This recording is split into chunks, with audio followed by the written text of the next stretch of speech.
How's it going, y'all? My name is Jake. Today I'm going to teach you how to make these awesome little caskets for your own tabletop role-playing games. So I had a session recently and my players had to go to this old dilapidated church, and down below I wanted to have some sort of like setup to have these caskets on the battlefield. However, I didn't have that much time to figure this out. Normally I would just use these kind of fizz wrap scatter terrain rocks that I've made in the past and just call it a day and, you know, theater of the mind it. However, I for some reason felt pretty inspired in the morning and I'm like, let's see, can I crank these out before the session tonight? I came up with these little caskets made from pretty cheap materials that you probably already have at home, and if not, you can get them at like the dollar store.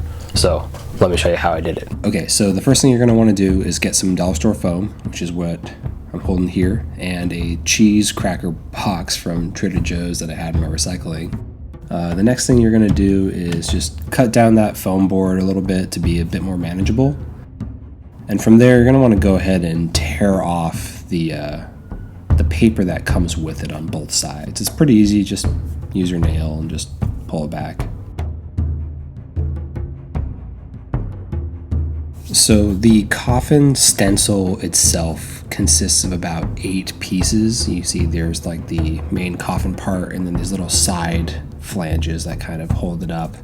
And then all this is going to surround 2 pieces of stacked foam board that we're going to cut out. So you can skip this step, but it's really nice to have a stencil of the coffin if you plan on making a couple like I did. Grab some medium weight chipboard or your own cheese cracker cardstock box like mine and draw a line 1 inch from the edge. Then you're going to make some marks at about 1/4 inch intervals and draw those lines parallel to the first.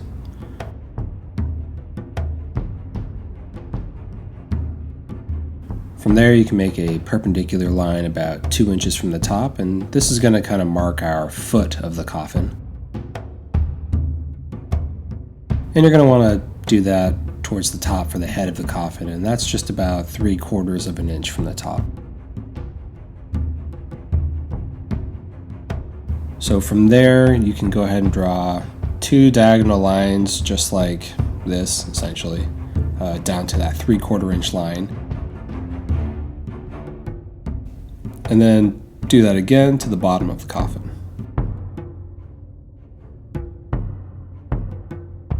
And bam, there you go. Now just cut it out and trim the edges.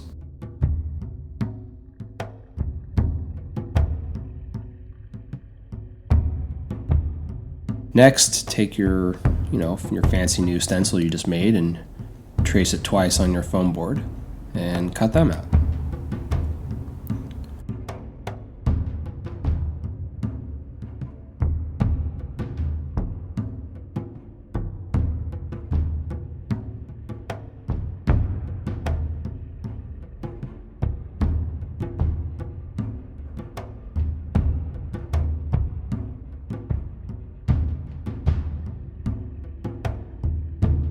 Don't forget to clean up your craft space while you work. Next, I'm going to use some Mod Podge and glue the 2 foam pieces together. Set those aside and let them dry a bit.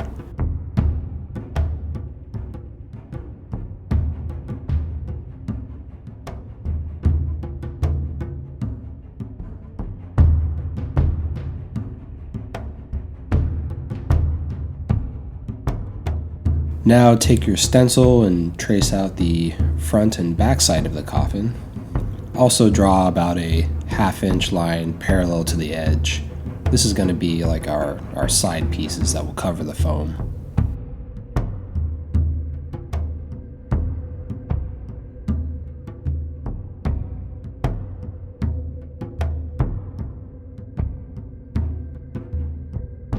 You can try what I did and pre-measure the side strips, but I found that even after measuring, I still had to make some adjustments to them to get them to fit. Once you've cut them all out, we can move on to the wood texture. So I'm using this little metal spike that I forged, but you can use a pen, a mechanical pencil, or some sort of barbecue skewer to get a similar result.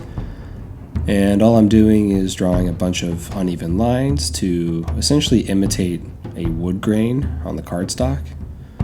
And I'll go ahead and speed this part up for you.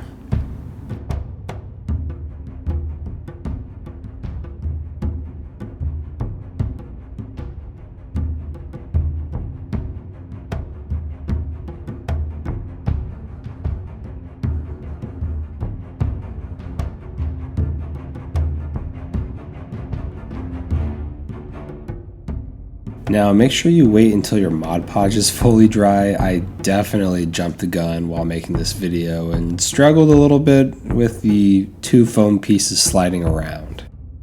But once it's dry, go ahead and grab some more Mod Podge and apply it to the front of the foam.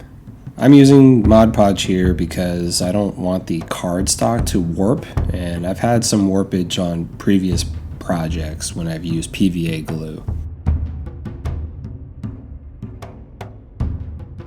So continue applying your adhesive and gluing those side pieces on. You'll see me go back and forth pretty regularly trimming them. I found that was totally necessary if you want a good snug fit.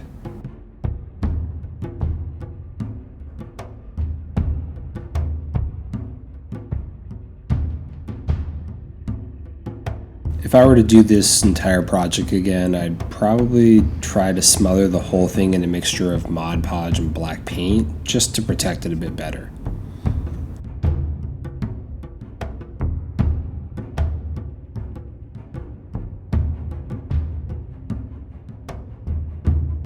Once you're done, set it aside to dry before we paint.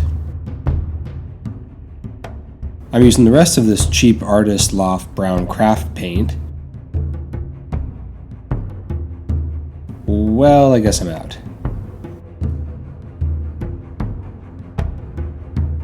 This will do nicely.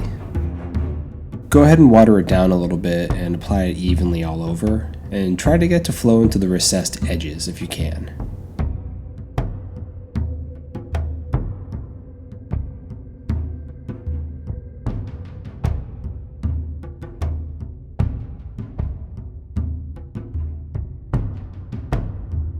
Once the paint begins to dry, it's good to take another look and touch up any parts that you might have missed, like I did.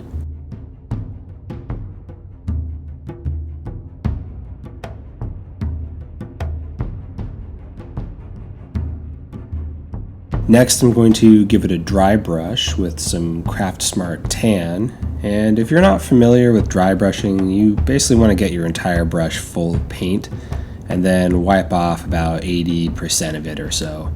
Then very lightly and carefully brush it onto the higher points and edges of whatever you're dry brushing, and that'll help bring out those highlights.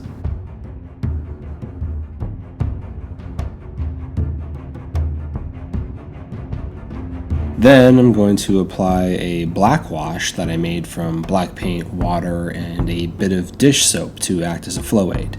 And you're gonna paint it black. Now lastly, I got this matte varnish, and the goal is for this to protect the paint from greasy fingertips at my table.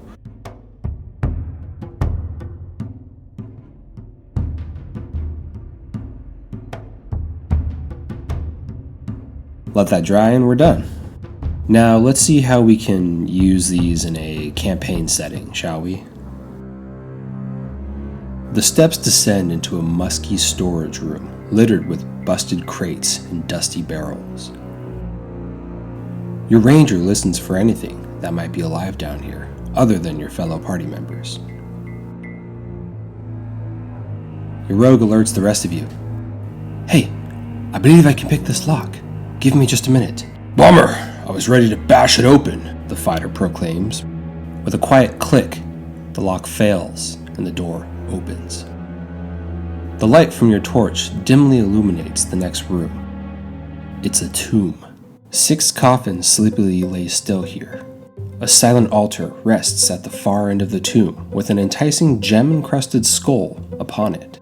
Your sorcerer feels a foreign influence drawing him towards the skull. He reaches forward and grabs it. Suddenly, chains can be heard rattling as a hidden portcullis crashes down, barring your only exit. The coffins stir as the descendants of the tomb awaken. Angry at the intrusion, they attack. Death has come for you. What will you do now?